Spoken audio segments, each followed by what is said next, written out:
Welcome back to The Quest for a Chief, the podcast that takes you deep into the history and ongoing search for the rightful Chief of Clan Logan.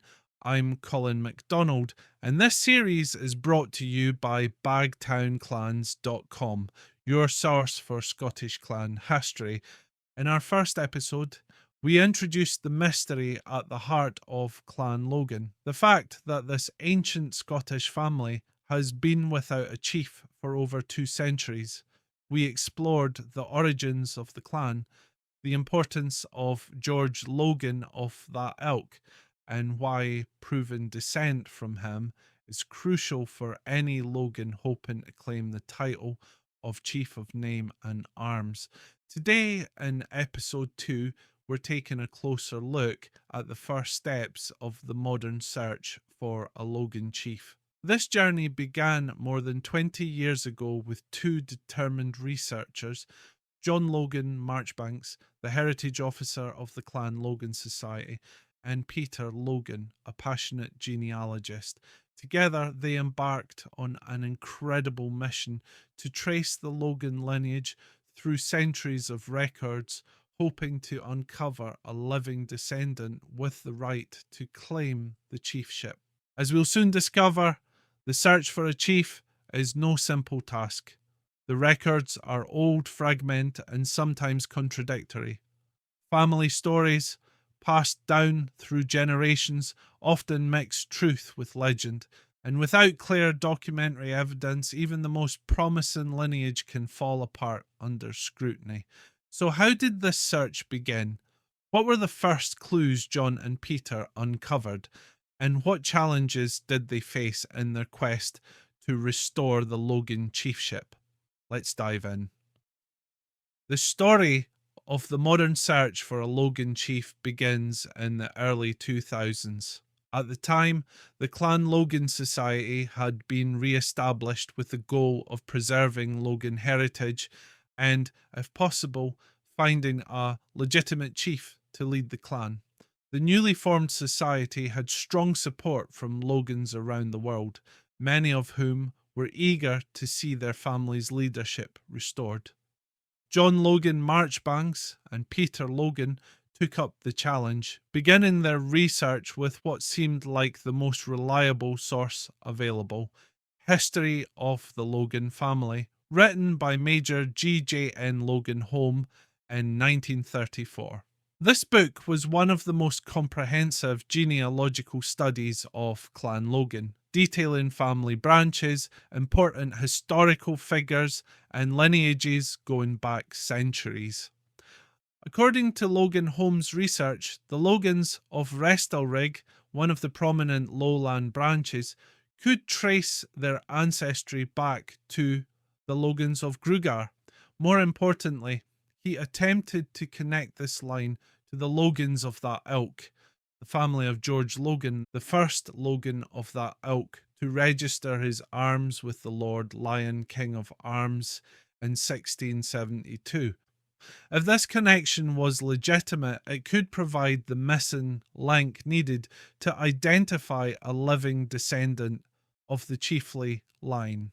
At first glance, the information seemed promising. The book contained detailed genealogies and listed numerous names, dates, and relationships. But as John and Peter soon discovered, genealogical research is rarely straightforward.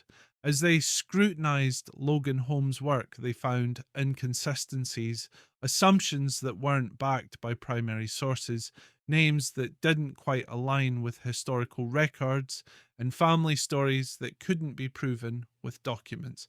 To be recognized by the court of the Lord Lion, the official authority on Scottish heraldry, a claim to the chiefship must be backed by indisputable documentary evidence.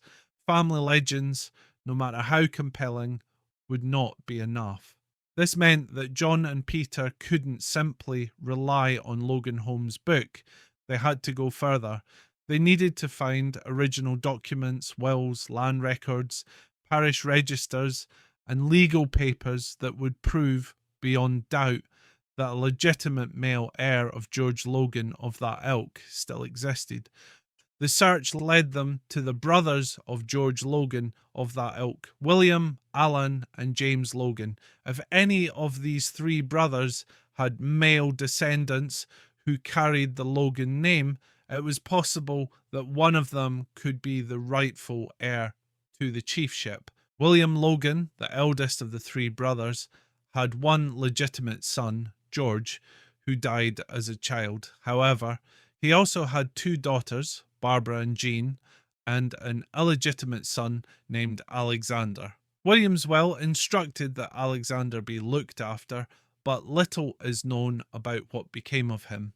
He could represent a future research avenue. Alan Logan was not a reverend, as some sources have claimed, but a writer to the signet, dash a term used in Scotland for a lawyer. He moved to Edinburgh, where he married Lilias Nicole and had three sons, George, James, and Charles. George's fate remains unknown, and there is no definitive evidence that he died young. James is also somewhat of a mystery, though hints suggest he may have joined the army, which could explain why he left all his property to his younger brother, Charles. Charles Logan is an especially intriguing figure in this search. He married Margaret Campbell and they had 7 children: George, Margaret, Elizabeth, William, Alan, and Janet. Unfortunately, records of Charles's children seem to disappear, making them one of the most promising but elusive paths for finding a living Logan heir. James Logan, the youngest of the 3 brothers, remains almost entirely unknown. He appears in only one surviving document, leaving little to work with in tracing his potential descendants. As the research continued, one thing became clear: the search for a chief was going to be far more difficult than anyone had imagined.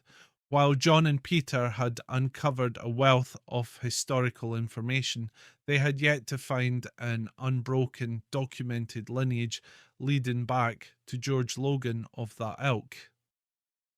Despite setbacks, they remained committed to the search.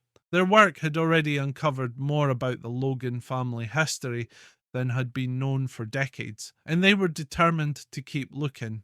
In our next episode, we'll dive deeper into the search for collateral lines, looking at the possibilities that remain and the genealogical mysteries that still need solving. Could a descendant of a long-forgotten Logan still be out there? And if so, will they have the documentation needed to claim the chiefship? Join us next time as we continue the quest for a chief, brought to you by bagtownclans.com. Don't forget to subscribe so you don't miss an episode. Until next time, I'm Colin MacDonald, and may the road rise up to meet you.